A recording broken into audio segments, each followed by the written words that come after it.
On day 29, we will drive to the Merritt Island Wildlife Refuge, where we'll take the Black Point Wildlife Drive and look for wildlife. Then we'll drive on to St. Augustine, where we'll look at the Castle de San Marcos Memorial. Then we'll go to look around town and then go to the Ponce de Leon Fountain of Youth Park before heading to our hotel for the night. We're up early because we've got a lot to do today.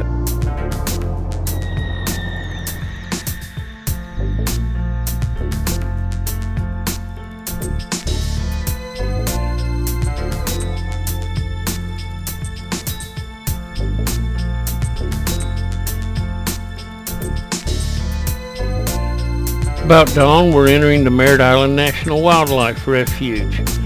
We're going to be speeding this up by 10x. The green area is the wildlife refuge and the red area is what we're going to be driving on. Let's get started.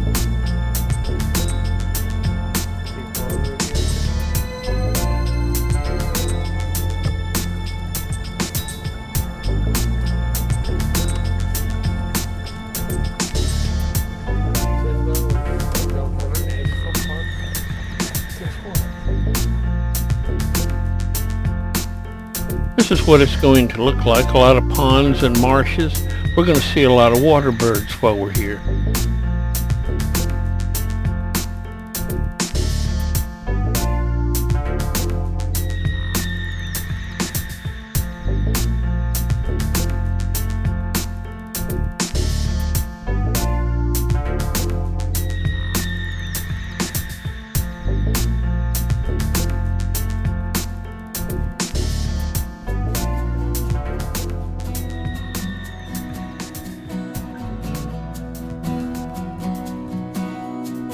This is typically what it looks like. You'll notice that this is the dry season of the year, so it does still have a lot of water in it.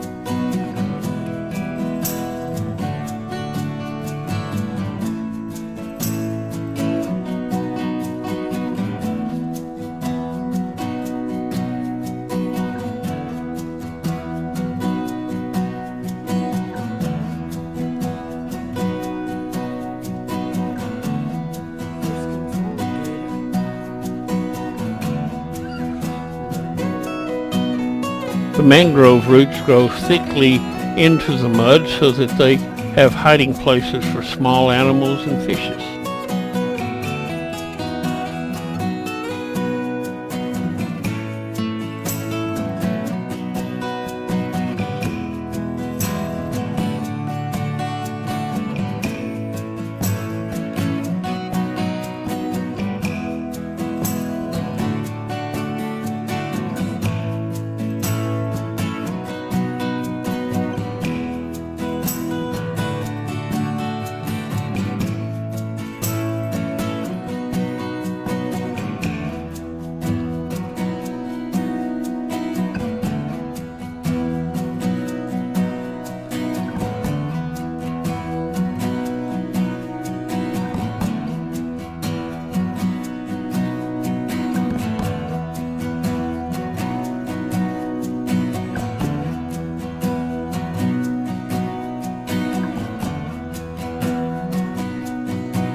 And this little pretty bird is a reddish egret, and it's going to be fishing there. It caught one, and it's going to be fishing for a while.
And now we're coming up on a lake full of egrets and herons. There's already several people here taking pictures of them. There's a great variety of egrets and herons here.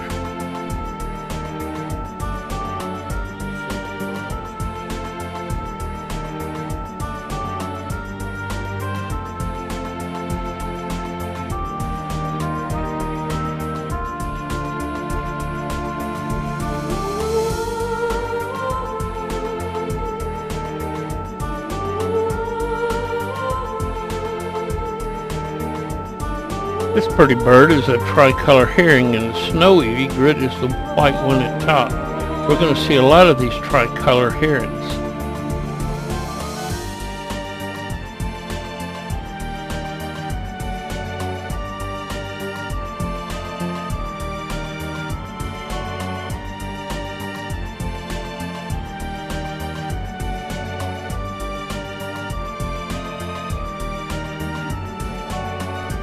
And here we see some great egrets and the snowy egret that just flew.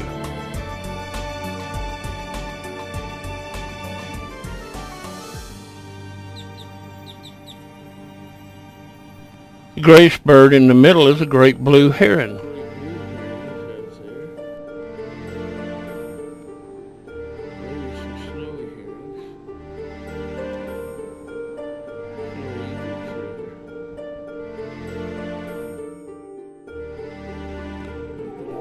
This gives us a closer look at the tricolor heron.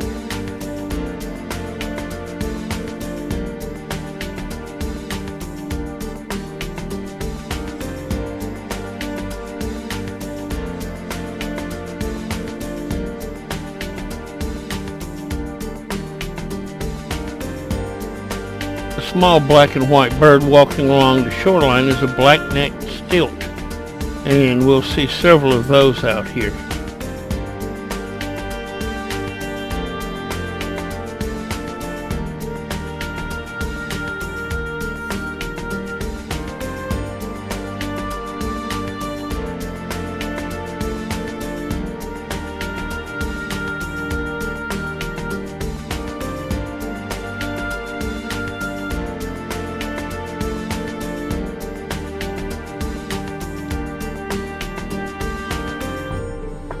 And out in the middle, those white birds with their heads going up and down in the water are ibis. They feed by poking their bill in and feeling for food.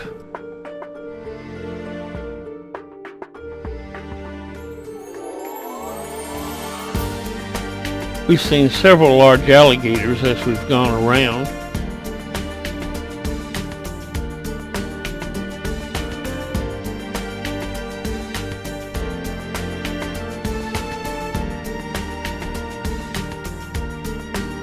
And as we're leaving, there's a group of feral pigs, about a half dozen.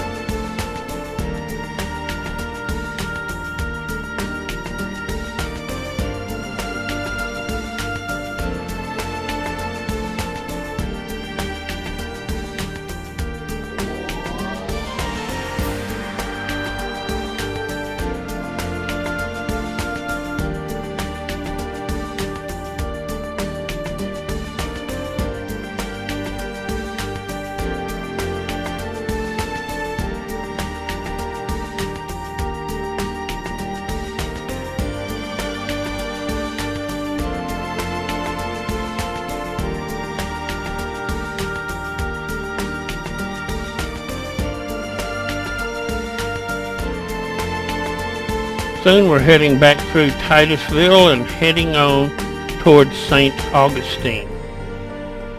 It's a several hour long drive, so it'll take us a while to get there.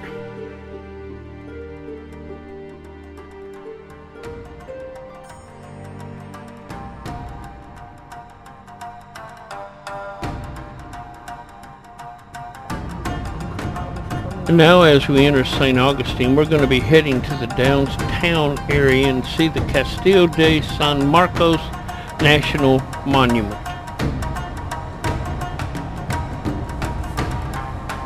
Turn right on 81A Scenic and Historic Coastal Byway, South Castilo Drive.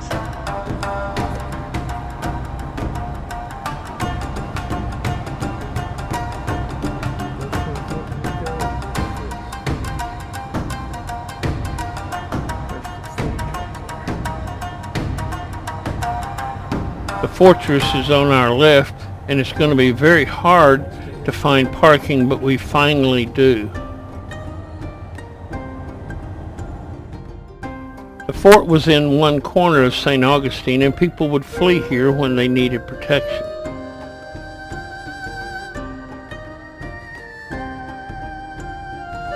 As you can see from this aerial picture, it had 4 arrowhead shapes with connecting walls to keep it protected.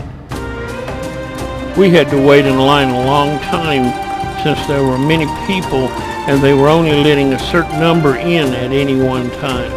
Here you can see what the walls look like around it.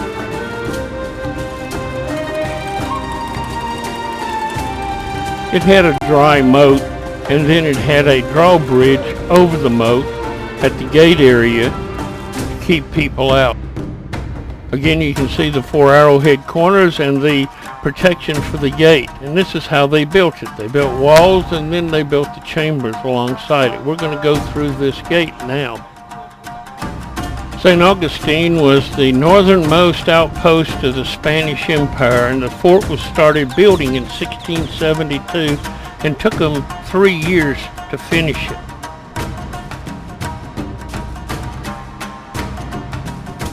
You can see here the gate actually into the fort, and this is how it operated.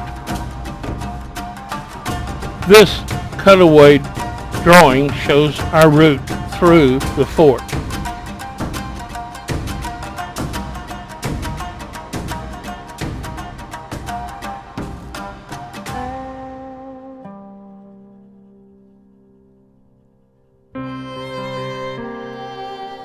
Let's just have a look around.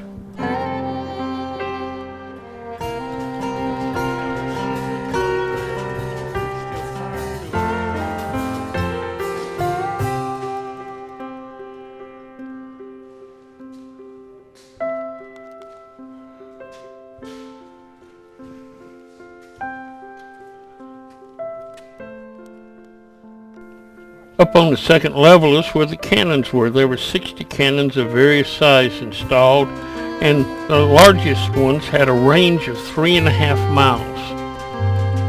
And this drawing shows us how it was organized. These are some of the style cannons they would have had there. And this drawing shows us how they fired them.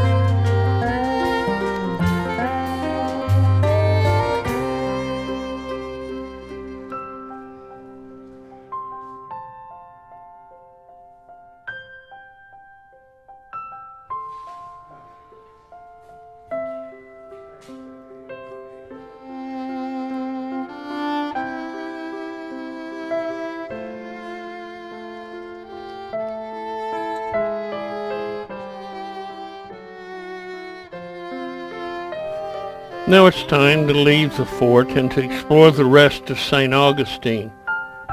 We've been at the fort here. We're going to walk on foot in this area, and then we're going to drive around this area slowly to look at all the sights. Let's get started. This walking area is basically just a tourist trap with a lot of gift shops and eateries.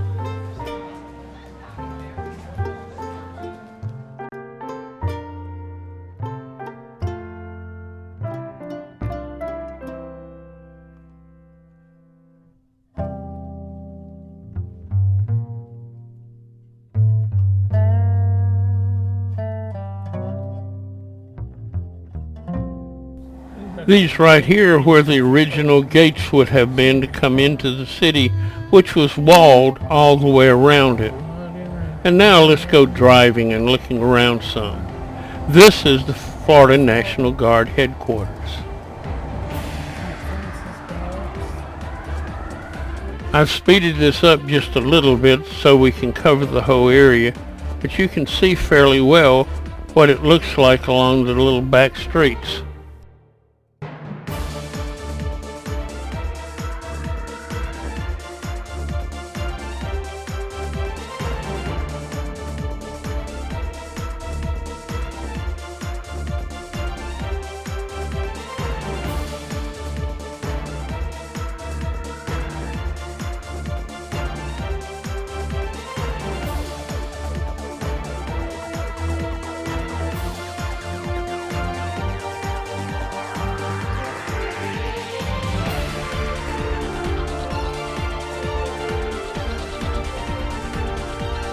This is the oldest house in St. Augustine.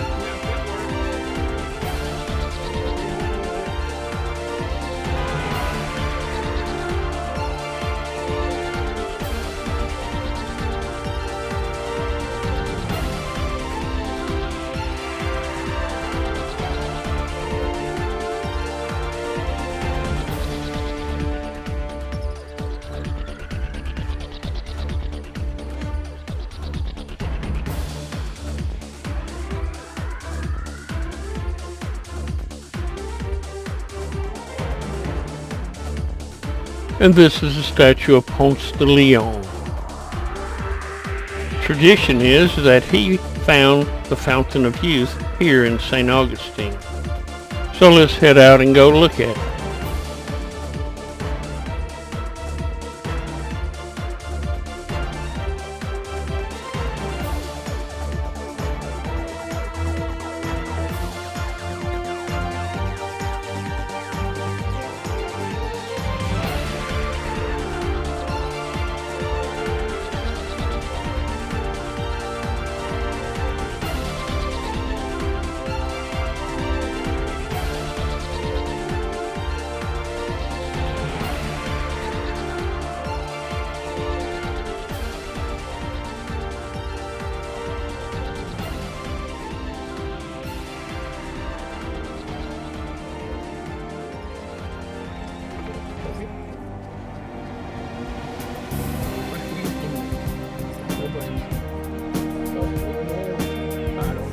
Now we have arrived at the Pounce de Leon Fountain of Youth Archaeological Park.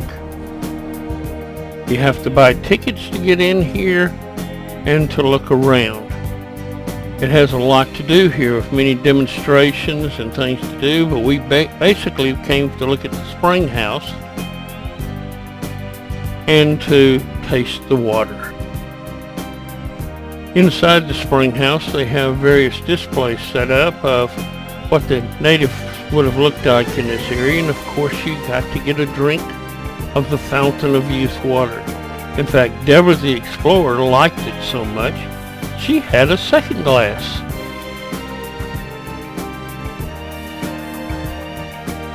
And as far as we can tell, there was no effect at all on her. Now we go looking around the outside area. They have a large number of displays of archaeological artifacts of various kinds. Like this is a cannon from the USS Constitution. This is a replica of the old original mission church. And they have native villages here, and they have Spanish encampments, and you can watch them as they fire weapons and do various crafts and arts and show how to build here. We don't have a whole lot of time as we've gotten here fairly late, so we're just going to kind of look around and walk down and look at some things. This is the Pounce de Leon statue. And this is the 1513 landing monument for Pounce de Leon, and we're going to go look at the marsh a little bit. There's some fiddler crabs in the estuary as we have low water levels. And now it's time to head to our hotel where we'll be spending the night.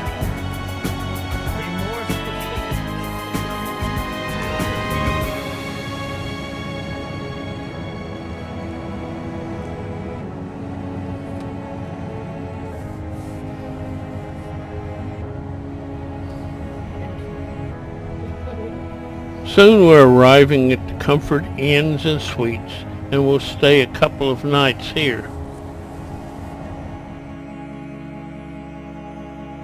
And this brings us to the end of day 29.